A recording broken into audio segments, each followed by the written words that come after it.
Imagine you could sing a map. Not just any map, a map of an entire continent.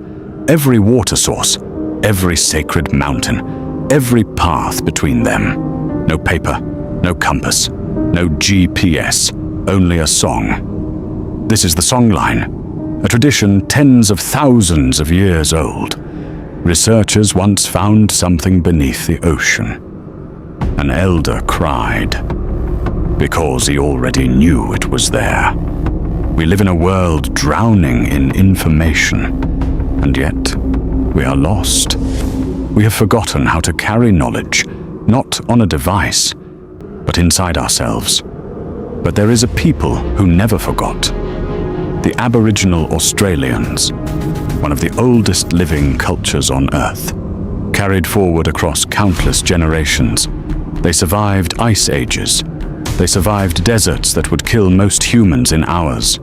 They survived everything, using only memory and song. Their map was not drawn on paper. It was sung into existence. When the British arrived in 1788, many believed they were looking at an empty land. No roads, no fences, no cities. What they missed, the roads were already there. The maps were there. The libraries were there. They were just made a song. A songline is a path, but it is also a song, and a story, and a map, and a law, all at once. Imagine walking 4,000 kilometers, guided only by singing. Every landmark in a verse, every water source in a chorus.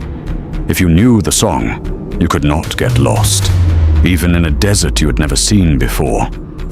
But the songlines were more than navigation. They were the law.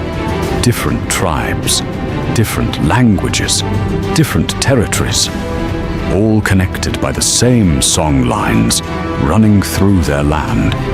When you crossed into another tribe's land, you sang their song. It was your passport, your proof, your peace. No army needed, no border wall, just a song that proved you belonged to the same ancient story. The songlines also encoded the stars. The same path on the ground was mirrored in the sky above. A songline walker could navigate by land below or stars above. Both sang the same song. Now, here is what stopped scientists in their tracks. Marine researchers mapped the seafloor. They found ancient watering places, buried under 14 meters of ocean, submerged for over 7,000 years. They showed the images to a group of Aboriginal elders. An old man struggled to his feet and began to speak.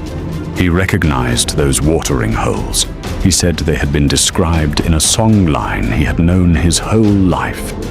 The song had survived for thousands of years, accurate, down to the exact location of places now underwater. Think about what this means. For 7,000 years, through every generation, someone had to remember. Someone had to sing. Not one generation forgot.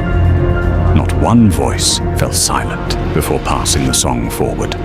Researchers now see it as one of the most remarkable oral traditions in human history.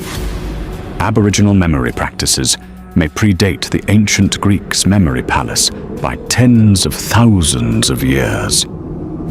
But here is what the scientists didn't say. What no paper can fully capture. The songline does not simply describe the land. When you sing it, you are not remembering a place. You are creating it. Again.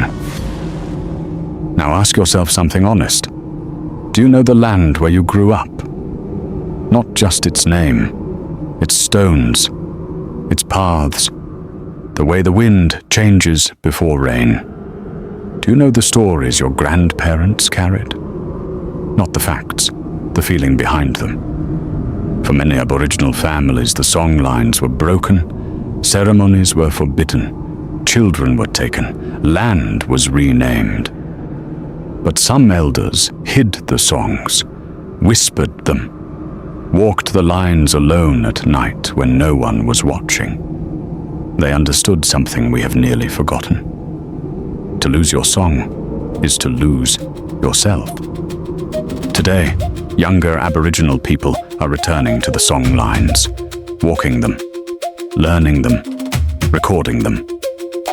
The song is still alive, just quieter than it used to be. The songlines teach us something that no technology has ever improved upon.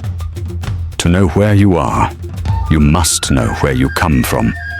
Your memory is not a hard drive. It is a living path, and if you stop walking it, it grows over. The Aboriginal elder who cried when he saw those underwater watering holes was not crying because he was shocked. He was crying because for the first time, the world finally understood. They were not a forgotten people. They carried one of humanity's most extraordinary memory traditions. Painted wisdom, forgotten stories, painted in light. If something in this story stayed with you, it was meant to. The next one will too.